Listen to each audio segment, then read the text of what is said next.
To Marbury Guest House, please.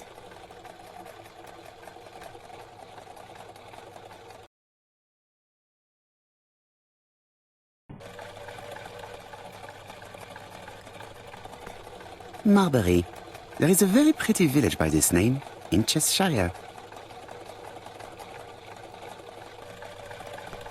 I've been going past this modest guest house for so long. I would never have thought that the ABC case would lead me here.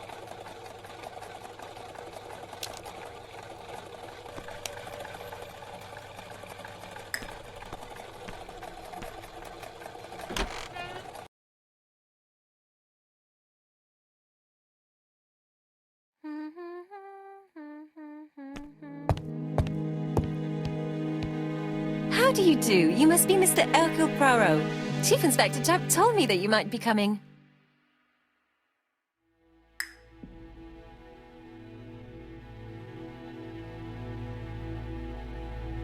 Madame, you may be of valuable help to me. It would be my pleasure to help you. Will there be some journalists there as well? I think you might even be interviewed. You are key witness. I've suspected him for some time, but he appeared so harmless. Oh yes, sometimes he got angry and waved his arms about. But even then, he wasn't frightening. And he was as gentle as a lamb again immediately afterwards. It was only this morning that I understood. He told me he was going to Cheltenham, but my daughter saw him at Euston Station. It's not the right station. To get to Cheltenham, you have to take the train from Paddington. And what's more, Mr. Cuss left behind an ABC with Doncaster underlined. As you can imagine, when I saw that, I called Scotland Yard.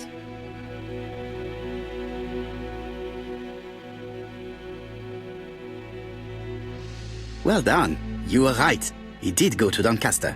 So I was right to warn the police. Tell me, did you have any other reason to suspect Mr. Cust? Well, he's odd. Sometimes he coughs really loudly and complains that his throat is burning, and sometimes he talks to himself and stares into space. He told me that it was because of a wound he got in the wall. His head hasn't been quite right since, he said. And then he was in Churston when that millionaire got murdered. I found his train ticket when I washed his coat. He didn't want me to wash his shirt. He washed it himself. But I did see big brown stains on it.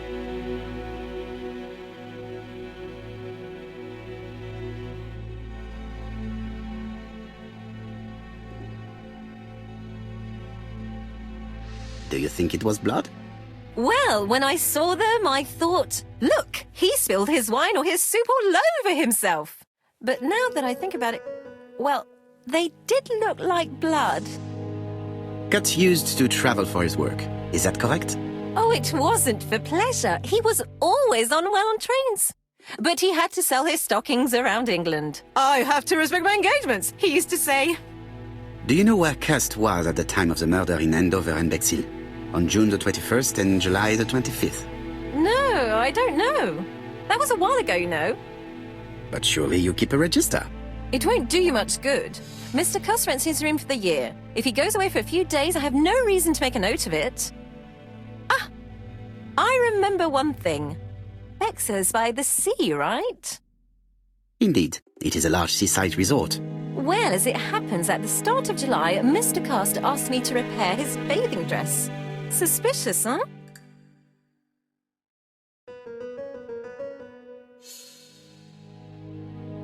Very interesting. Please continue. I also forgot to say that he started buying newspapers that talked about the case.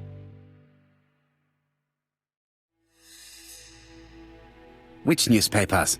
The evening ones and the daily ones. That will be all for now. I'm going to take a look at his room. Take the key on the counter.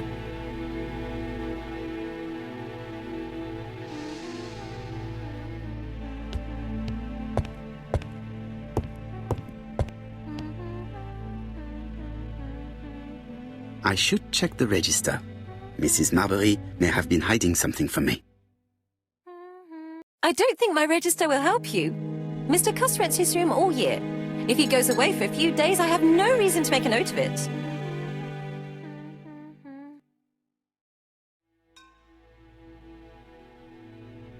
The truth is becoming apparent, and I have something to say to Mrs. Marbury.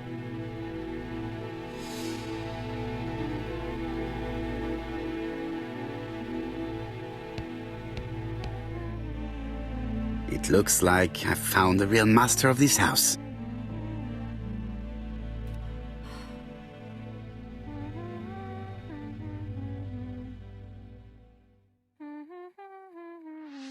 There is no need to worry about the household cat.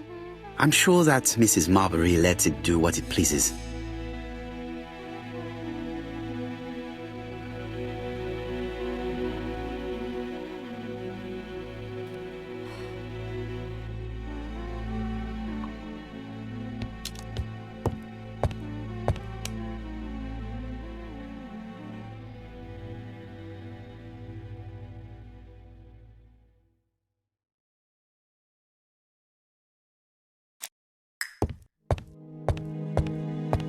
It is a very beautiful piano. Maybe Mrs. Marbury likes to play in her free time. I have something to say to Mrs. Marbury.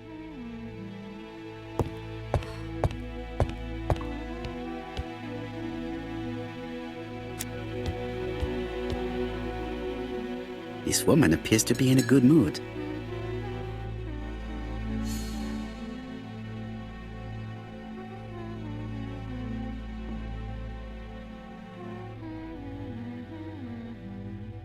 Mrs. Marbury is in a good mood. She is working very precisely in producing incredibly thin peel.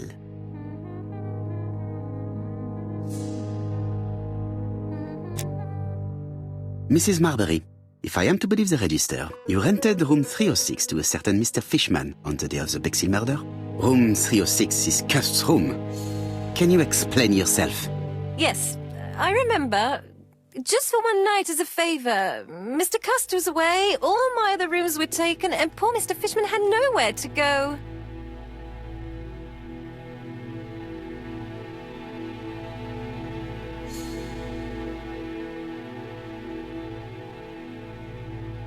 It doesn't matter, provided that you remembered to change the sheets. Oh, do you think so?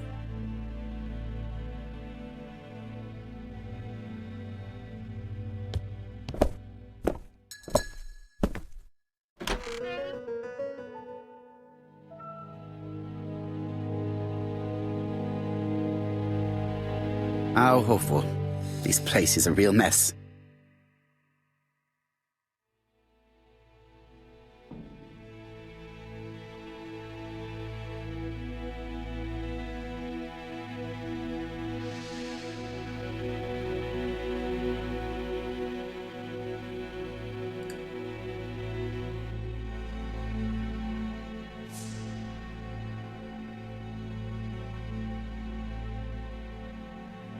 The least we can say that Mr. Cust is not very concerned about order and balance.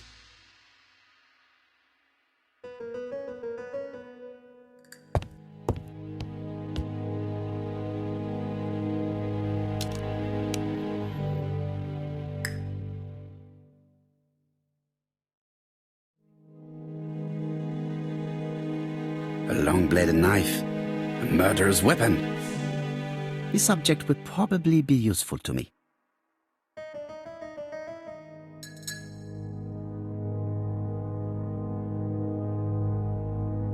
John Milligan, Managing Director, Silky Legs, Frederick Street, Leicester. To A.B. Cust, Marbury's Guest House, 1935, May the 21st. Dear Sir, further to our letters dated 5th and 10th of the month, we confirm we are you as door-to-door salesman, according to the conditions stated in our previous letters. We will send you the articles by mail and also a Redfield typewriter you will be using for every business letter. Regarding the schedule of your rounds, please do as following. June 21, Andover. Arrive by train the 20th in the evening and get a room at Station Hotel. Start your turn in the north part of the town. This letter establishes that Cust went to Andover, but the ink has hidden the destinations of his other trips. I know from Mrs. Marbury that he went to Churston. I just have to show that he went to Bexhill, and I will have proved that he was present at all the crime scenes.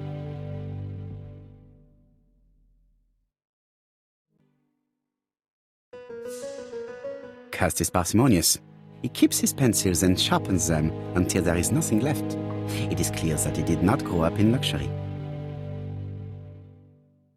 Did Cust drop it when he opened the window, or was it Mrs. Marbury while she was cleaning? I have to get the ribbon. How am I going to do it?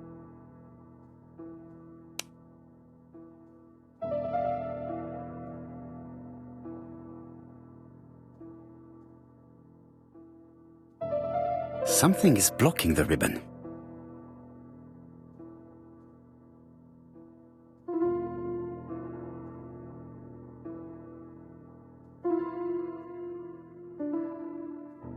The ribbon is jammed. The ribbon is jammed.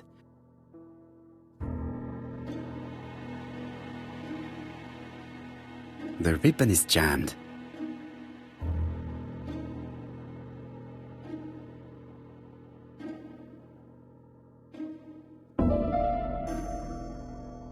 The ribbon is jammed. I have to start by freeing it. The ribbon is jammed. I have to start by...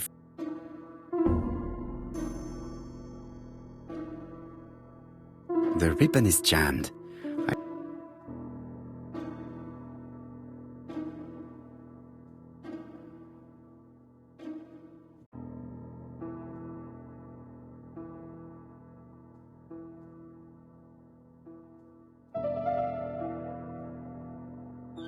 The left-hand heel has been removed.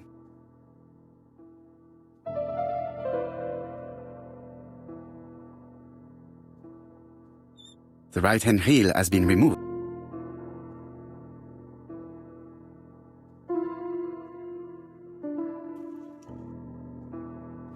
And here is the ribbon. Let us see if it was indeed used to write the letters sent by ABC. I only need the ink ribbon for my inquiry. I will let Jack clean the keyboard if he wishes. All the letters announcing the murders were written on Cust's typewriter.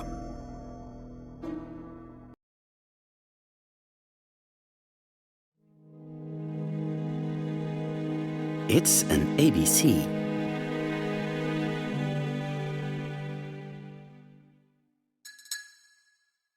War of 1914-1918.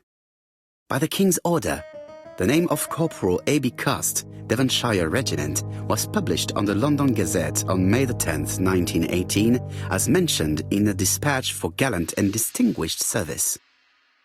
An army dispatch, wounded on the Somme front, victim of a gas attack, Corporal Cust greatly deserves his distinction.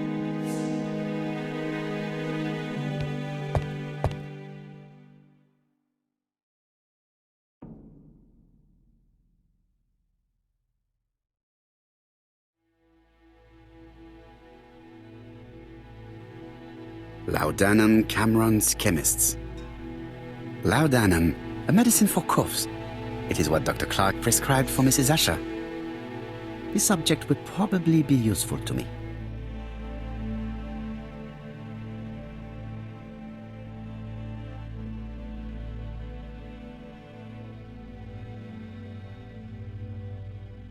Diethyl barbituric acid, Johnson Company. I know this medicine. It is a powerful sedative. This subject would probably be useful to me.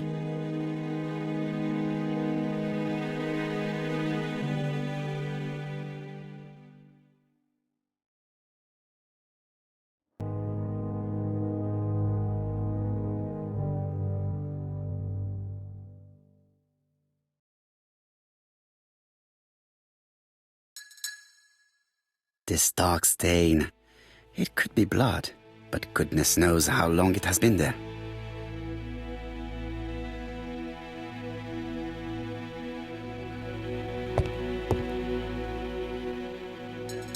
It's closed. ABC guys, enough to sign about a dozen murders.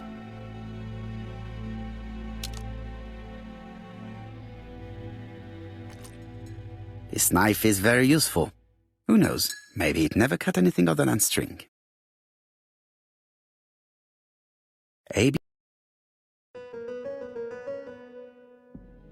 ABC guys, enough to sign about a dozen murders. It is now the right time.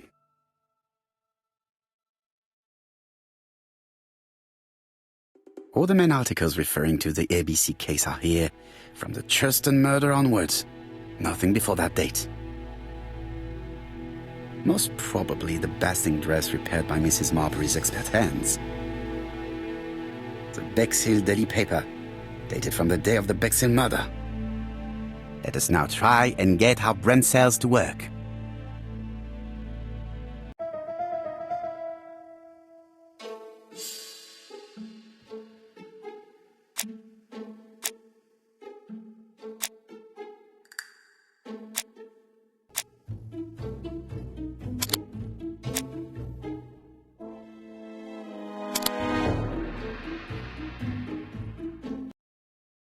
The register shows that Cust did not sleep at the guest house on the day of the murder.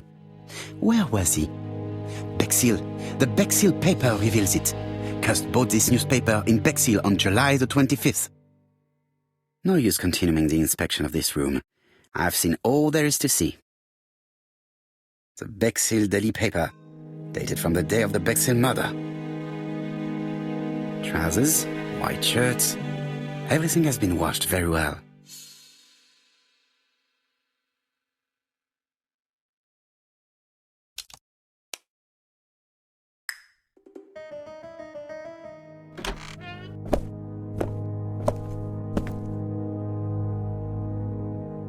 Goodbye, Mrs. Marbury.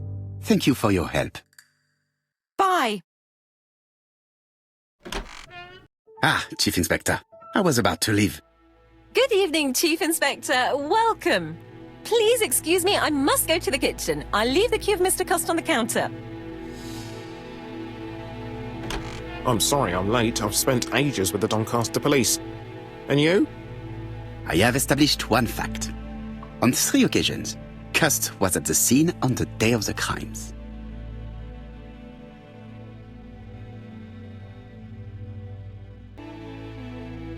I had best talk to Job. I've listened closely to what you have to say, Poirot.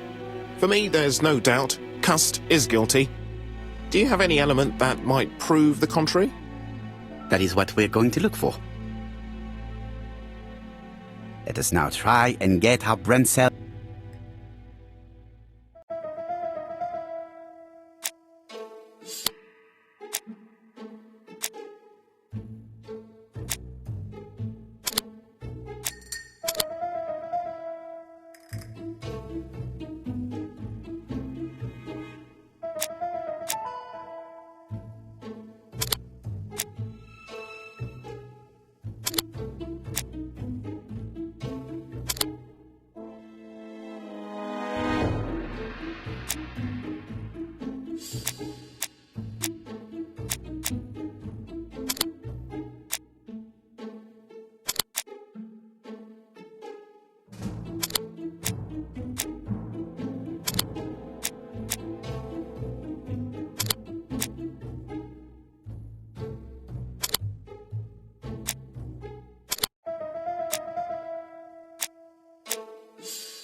The evidence against Cust is overwhelming. His presence at the scenes, the knife, the blood-stained shirt, the ABCs in a box. C'est vrai. However, the blood Mrs. Marbury saw on Cust's shirt may have been his own. According to his medical records, he suffers from hemoptysis. The murderer cut Sir Carmichael's throat from behind, and the blood spurted outwards. You would expect the murderer's shirt to be stained on the sleeves, not on the buttonholes, yet we see quite the opposite. You would expect the murderer to keep the newspaper articles about his crimes. But Cust's collection starts in Churston, as if it discovered the case rather late. I agree it's troubling, but it doesn't change my mind. There's small details that we should be able to clear up by questioning Cust. When can we talk to him? Doncaster is sending him to us on the first train. Are they questioning him already? He says he can't remember a thing. It's plausible. Doctors say he suffers from absences and amnesia. Mrs. Marbury has confirmed this. He may have done the murders in an altered state. A familiar situation. It's not enough to clear his name. Dr. Thompson insisted that even if you don't know what you're doing, you never commit a murder without wanting to. Très intéressant. I shall remember that. Right. I'll go and examine the suspect's room. Chief Inspector, I took the liberty of removing a few clues to examinatum. All right, we'll discuss them tomorrow. In the meantime, I'm going to see if you've missed something.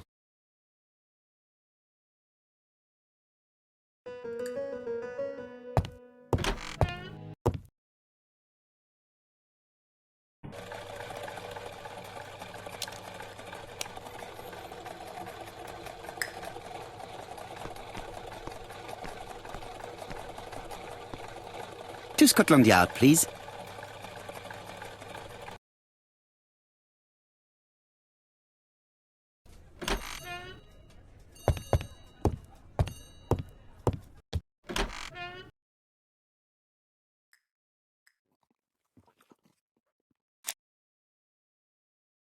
This man is not in good shape.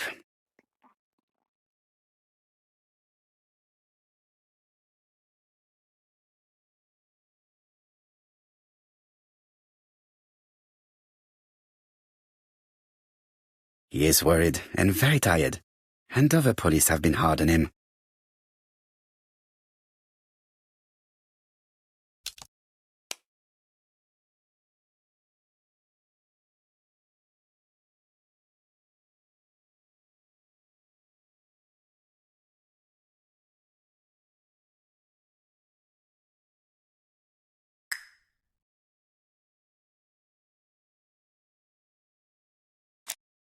What do you want from me?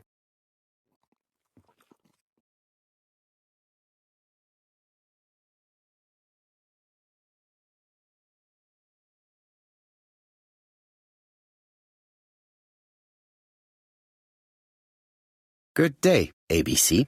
Do you know who I am? Someone who's got it in for me. I am Hercule Poirot, and I want nothing other than the truth. Ah, you're the detective.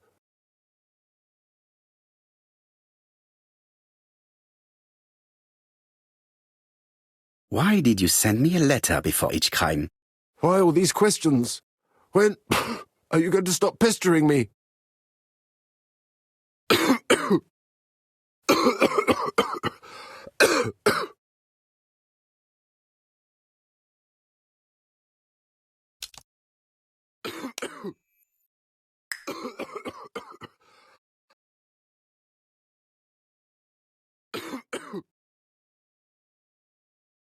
I know this medicine. It is a powerful... Laudanum, a medicine for coughs. It is what Dr. Clark prescribed for Mrs. Asher.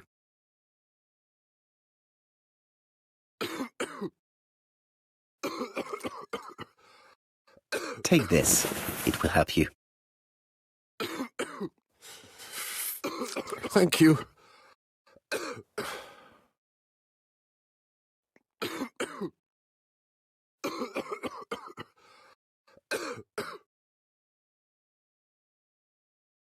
Oh, good God, my shirt is covered in blood again. Bon. I now know where the bloodstains Mrs. Marbury saw came from. Are you well enough to speak? Yes, I feel much better.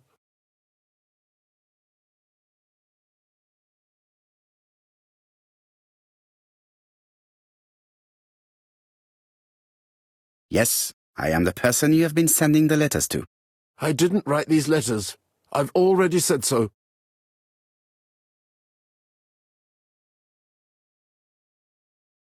Maybe you forgot that you wrote these letters.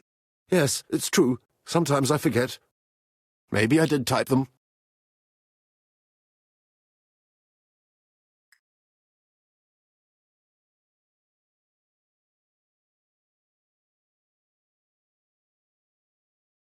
Are you capable of murder, Mr. Cust? All these questions are giving me a headache.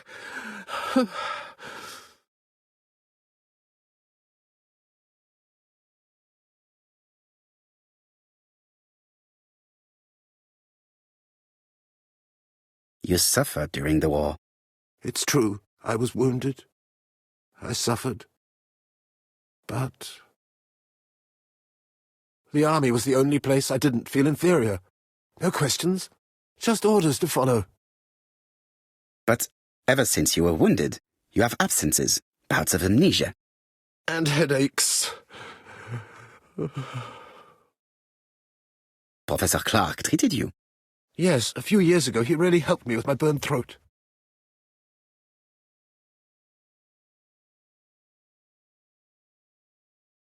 Of course, you never considered killing a doctor who took such good care of you. No, never.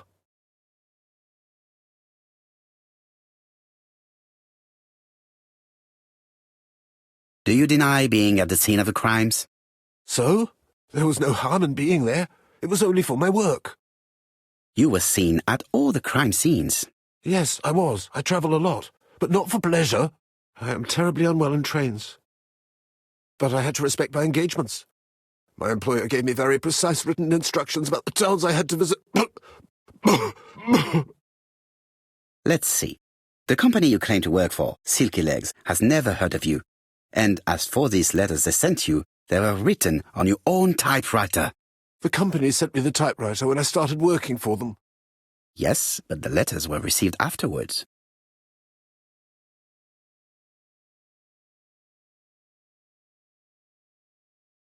So it would appear that you typed them before sending them to yourself. I don't remember. Good God! I don't know what's happening to me. My head hurts terribly.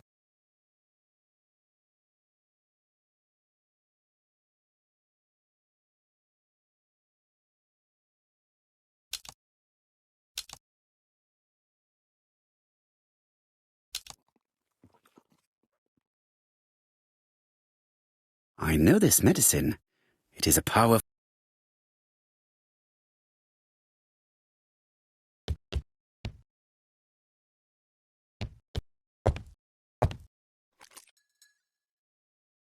Take this.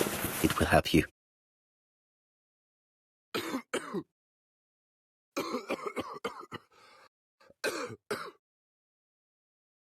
Oh, I think I'll be fine. Let us see, Cust.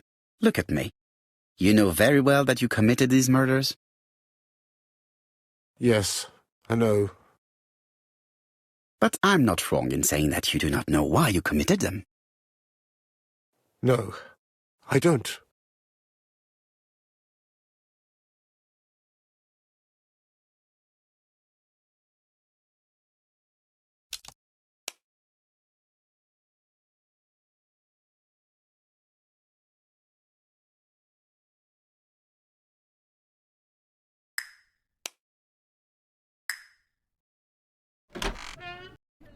And what conclusions have you drawn?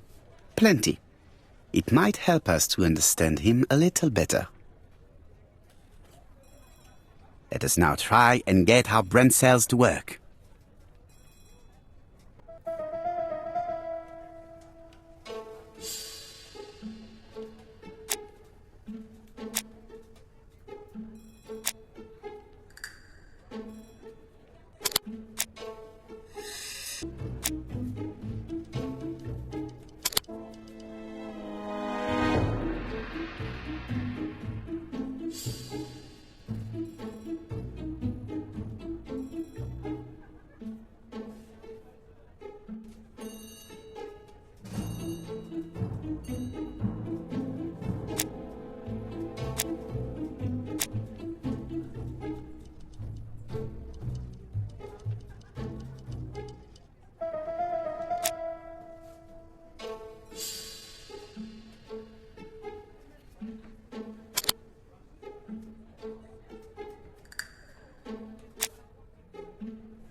I don't see any clearer than before. This is worse. There is one point to highlight. C'est curieux. Cust admits that he killed, but he does not know why. What did Dr. Thompson say? Even if Cust killed while in an altered state, it still must have been his deepest desire. He must have had a motive. Let's keep it simple. Never mind his motive. He confessed. But you see, he can confess to anything and everything. He denied the murders and then he confessed to them. He confirmed that he never typed the letters, then with great ease, I managed to get him to say quite the opposite. Come on, he behaved like a guilty man. He lied to his landlady. Because deep down he believes himself guilty. From the papers, he noticed that he had always been at the scene of the crimes. He must think that he killed and then simply forgot what he had done. How can you be so sure? Let us look at his psychological profile. You will understand my point of view. Let us now try and get our brain cells to work.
You see?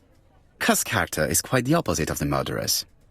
But if he's a madman, can we really talk about his character? You know very well that our murderer does not behave like a psychopath. Apart from the signature, there is no ritual repetition in the choice of victims.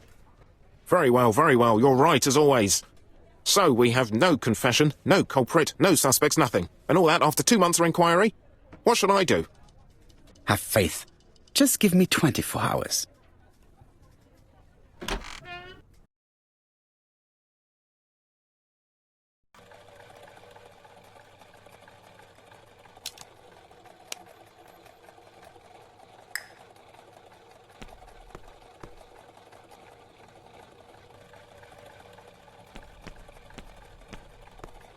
To Whitehaven, please.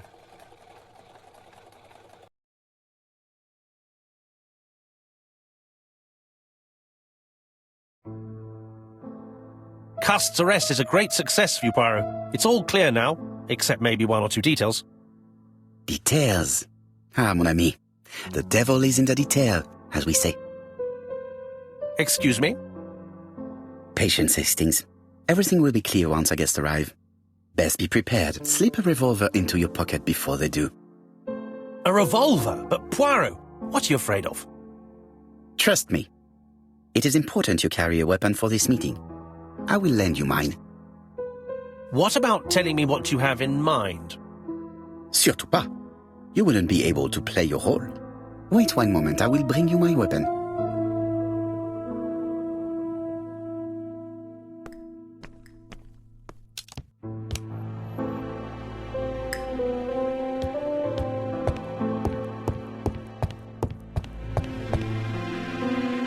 The white ammunition are blank cartridges. The others are real bullets. I have to choose the type of bullets to load. The revolver is loaded with blanks. I still have time to choose real bullets. The revolver is loaded with real bullets. I still have time to choose blanks.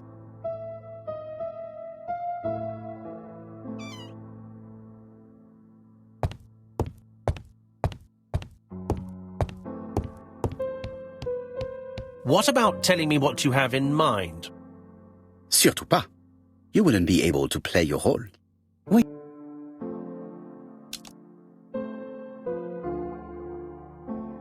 My revolver is loaded. I now have to give it to Hastings.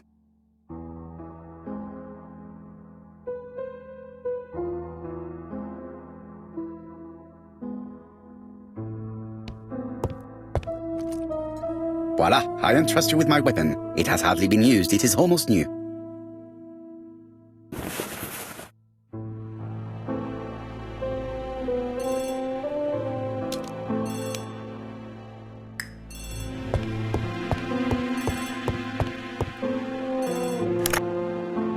Chief Inspector, is that you? Yes. Sorry, but we haven't found anything. Have you checked the typewriter? And the packaging, the letter, and the ribbon reel.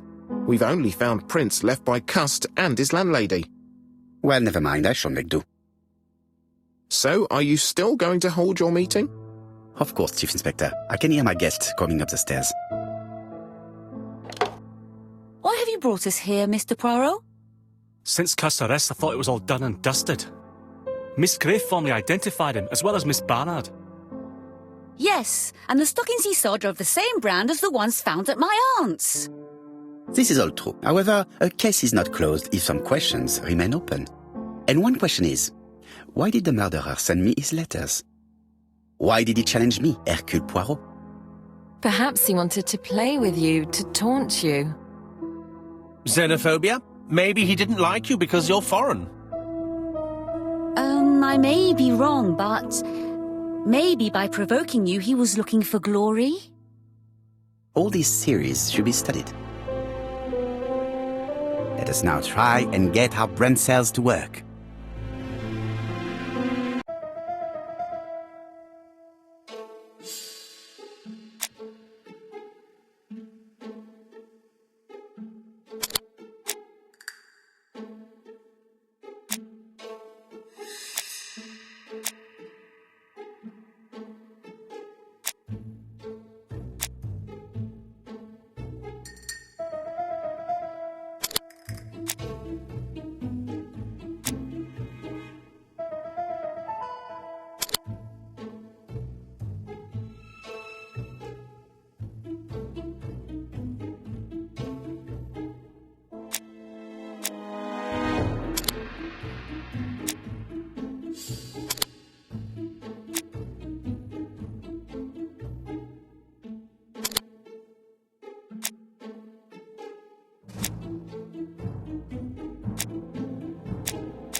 Is everything clear now?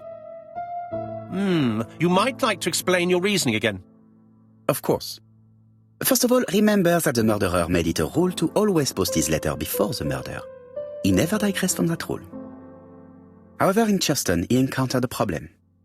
The village has only 500 inhabitants. With advance warning, it would be easy to arrest him. Therefore, the murderer delayed his letters deliberately with the wrong address. The plan wouldn't have worked if he'd sent it to Scotland Yard or the papers because everybody knows their addresses. The mistake would have been corrected and the letter would have been on time. That is why the murderer chose me as the recipient. Because for his plan to succeed, it was necessary for at least one of the letters to have a wrong address and get lost. It was very cunning. Absolument. It is a very subtle plan. It matches the profile we have drawn up of him perfectly. That of an intelligent, daring and calculating murderer. But that's not how you describe Cust. You are quite right, mademoiselle. Like you, I find it hard to believe that this dull character is the clever murderer we are looking for. Do madmen... I mean, if he's mad, he might have two very different sides. No doubt. But the murderer is not mad. All the specialists agree that he does not have the profile of a psychopath. But if Cust is not guilty, how do you explain his presence at the scene of the crimes? Mr. Clark, the answer to your question is in the medical records of your brother's patients. Documents which Cust most certainly did not have access to.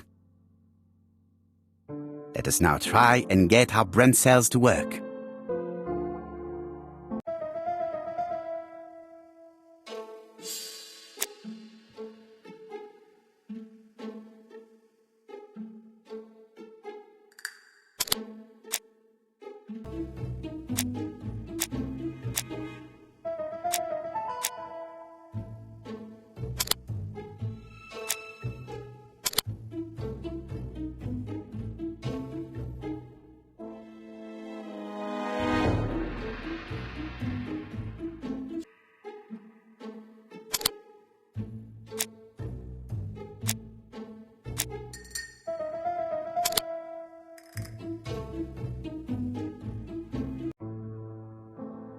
Dr. Clark's patients' records provided a very useful list of potential victims, sorted by alphabetical order.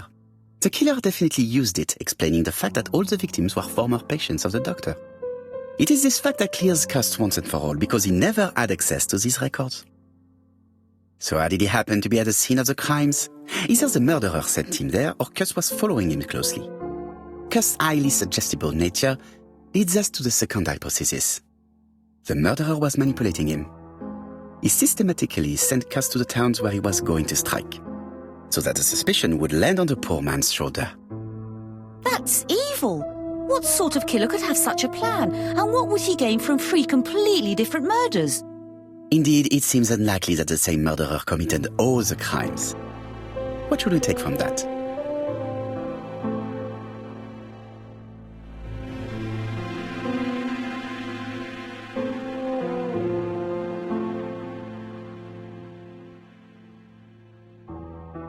Just one murder was of benefit to the murderer, the others were just diversions. On reflection, there is only one conclusion. The murderer killed once out of interest, and twice to divert our attention. This reasoning points at two potential culprits. Franklin Clark. Donald Fraser? Yes, mademoiselle, that's good thinking. Mr. Fraser may have killed Betty out of jealousy. Mr. Clark may have killed his brother in order to inherit his large fortune. Both have a motive. But Donald did not have access to Dr. Clark's records. Please allow me to disagree with you, mademoiselle.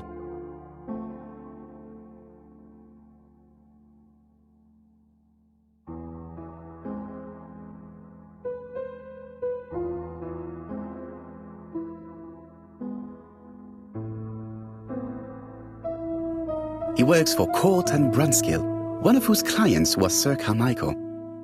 It doesn't prove that I went to Comeside. You could have done it, and you may have used the opportunity to take a look at Sir Carmichael's records. Do you think I'm guilty? You or Mr. Franklin Clark? That's ridiculous. Both of you have a motive. The question is, which of you has the profile that most resembles the murderer? Let us now try and get our brain cells to work.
Ladies and gentlemen, Donald may share many character traits with the murderer, but he does not have his cold indifference. He has a temper. It is hard to imagine him planning anything. Also, jealousy is his motive, and crimes of passion are rarely planned. Right, I suppose it's my turn to be subjected to the same scrutiny. Absolument, Mr. Clark. Let us now try and get our brain cells to work.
As you have all seen, there is a disturbing similarity between Mr. Clark's profile and that of the killer. In actual fact, it is exactly the same. Mr. Poirot, your psychological studies are interesting, but your conclusions do not add up. Why would I have wished my brother's death? The inheritance is lawfully mine. I just have to wait. No, you had to act quickly.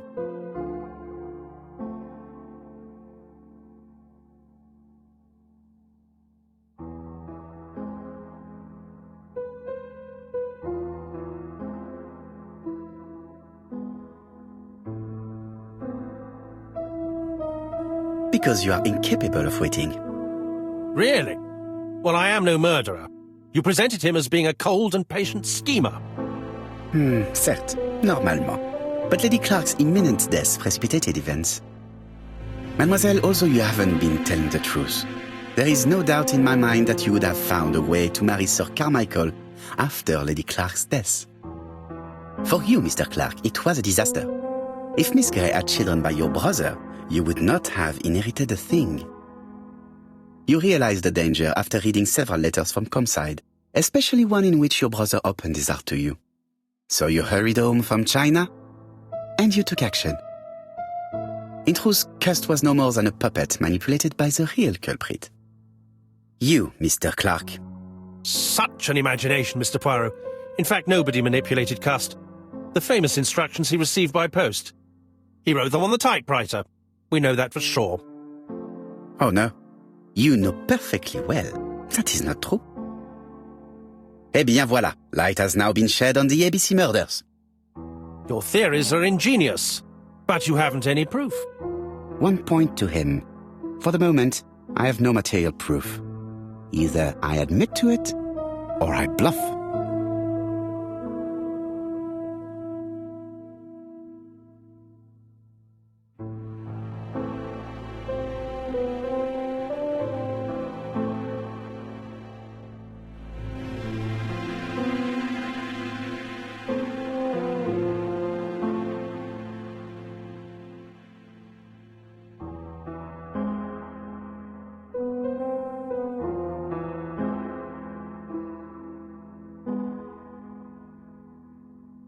One thing proves it.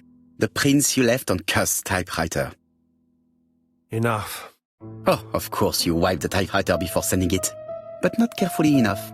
Scotland Yard has found your print along with those of Cuss.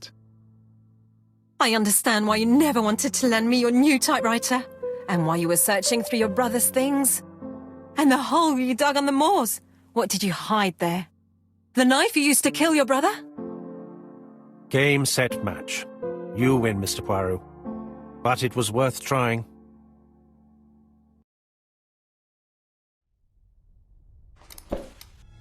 Don't come near me! I'll never let you take me, Mr. Poirot!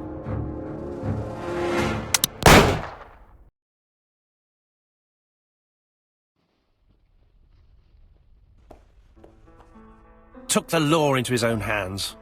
He had no right. He should have paid for his crimes. I should have expected what he did. Come on, Poirot. Everybody makes mistakes.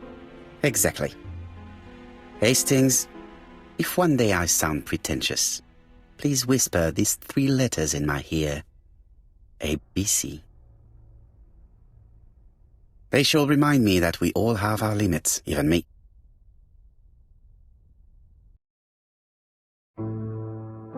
Disappointed at having missed the chance to become Lady Clark, Thora Grey left England.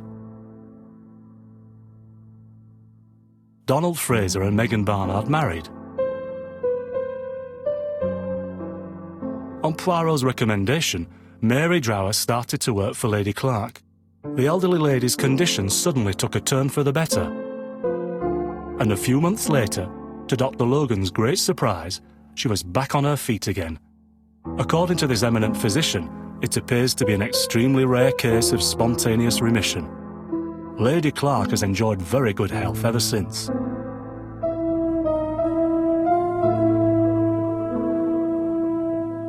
Journal of an Innocent, the incredible story of ABC. As for A.B. Cust, after being advised by Poirot, he made a great deal of money by selling his story to the press. And as for me, and with business booming, the Black Swan has become the #1 tourist attraction in the whole of Yorkshire, even more popular than York Minster.